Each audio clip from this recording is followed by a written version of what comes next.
You should always think that there are things that you must keep striving for, things that you haven't done, things that you would still like to do.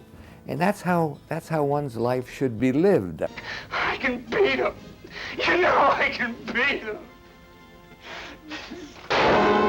Kirk played a lot of tough guys in the movies, but in real life, he was known as one of the most compassionate men in the business. When I paint a pheasant in the field, I want to feel the sun. I hate bullies. I think it's a very unattractive quality.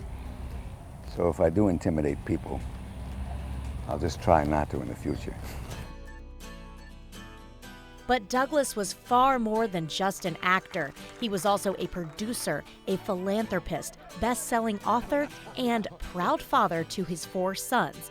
Michael was his eldest. As I always say, if I'd known Michael was going to be so successful, I would have been much nicer to him when he was young. But I'm proud of Michael, but I'm more proud of how he handles his success than I am of his success.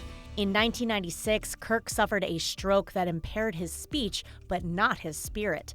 When we visited him at his home in 2014, Michael actually crashed our interview. Oh, where did you come from?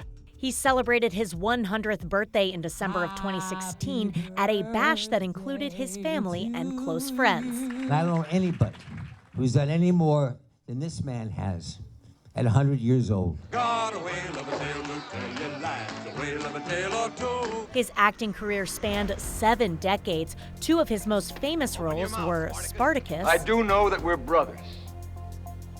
And I know that we're free. And The Bad and the Beautiful with Lana Turner. Who gave you the right to dig into me and turn me inside out and decide what I'm like? Many movies that I'd like to redo, but on the other hand, there's certain movies that I think, yes, I like them.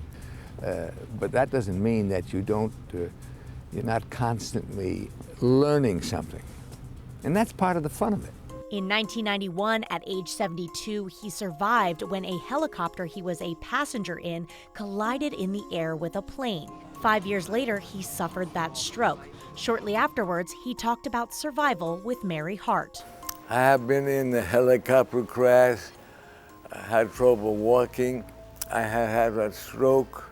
And here I am, I'm on a program called Entertainment Tonight. So let's be entertaining.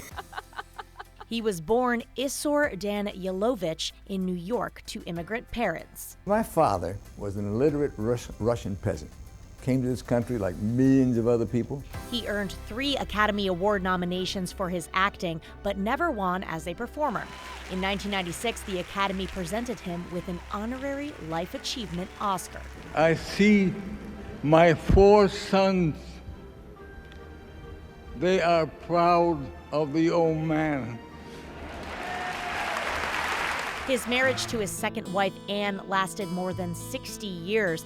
The family suffered tragedy when son Eric died of an accidental drug overdose in 2004. Kirk was a man who was admired for his generous spirit and open heart. He deeply loved his family, often showing his affection by kissing them on the lips, an old Russian tradition. I love you so. Thanks.